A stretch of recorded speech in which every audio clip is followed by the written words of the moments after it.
Hello, welcome to our online class on digital signal processing. If you are here, it's because you're curious about signal processing, and you're curious about this class on signal processing. We know you have your choice of classes out there, so our job now is to try to convince you to stick with this one. Let's talk a bit about ourselves. My name is Martin Wetterli. I'm a professor at EPFL. I have been doing teaching and research in signal processing for the last couple of decades, and I still love the topic like on the first day. And my name is Paolo Brandoni, and half of my time I teach here at EPFL, where I got my PhD at the end of last century. The other half of my time I try to run this tech startup, but when I grow up I want to be a rock musician.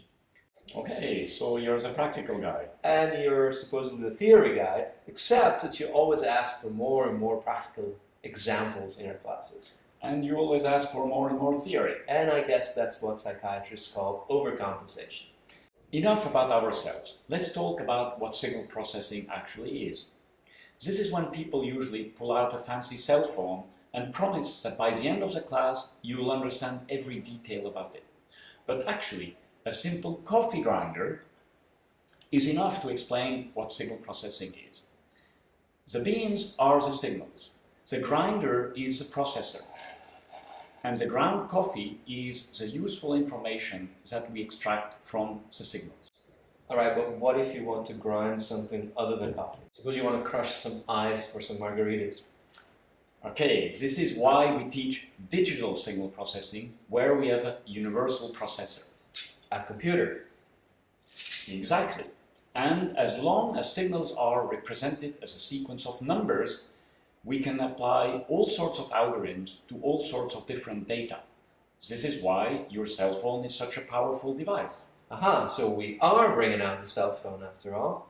You call this a cell phone? Are you asking for a pay raise? It's alright, I'll update my gear next time.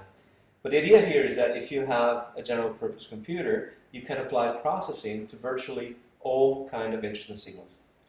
Okay, but we have not yet explained what the signal actually is. That's true. So in theory, a signal is the measurement of a physical phenomenon that evolves over time. And in practice, this could be sound pressure, temperature, light intensity, or a voltage. And a digital signal is a sequence of regular measurements of this phenomenon. And the cool thing is that if we take these measurements often enough, the resultant sequence of numbers will contain all the relevant information about the original phenomenon. This is where we need a mathematical framework to talk about signal processing. A convenient framework is linear algebra, in particular Hilbert space. Aha, did you say Dilbert space? Ah, come on. Let's say that it's very convenient to see signals as vectors embedded in a vector space. Okay, so you said the V word. And I thought this video was going to be all lame jokes and fun. And now people are going to look inside our book and see that it's full of math and formulas, and we're going to lose half of our audience at least. Let me say two things about this. First, the book is available for free, and one doesn't look a gift horse in the mouth. Second, theorems are extremely important. They are actually life or death. Okay, sell it to me. Take, for example, a CAT scan. A machine takes a bunch of X-rays and the fancy DSP algorithm makes a three-dimensional reconstruction of your brain. Like this one, which is me, by the way. Exactly. Now, if a medical doctor wants to produce a diagnosis based on the reconstruction, you want to make sure the reconstruction is correct and unique. It's sure that I don't want to end up with someone else's brain. And signal processing theorems give you exactly this guarantee. Okay, but then we can say that all the math and the theory that we will study will always be at the service of practical applications.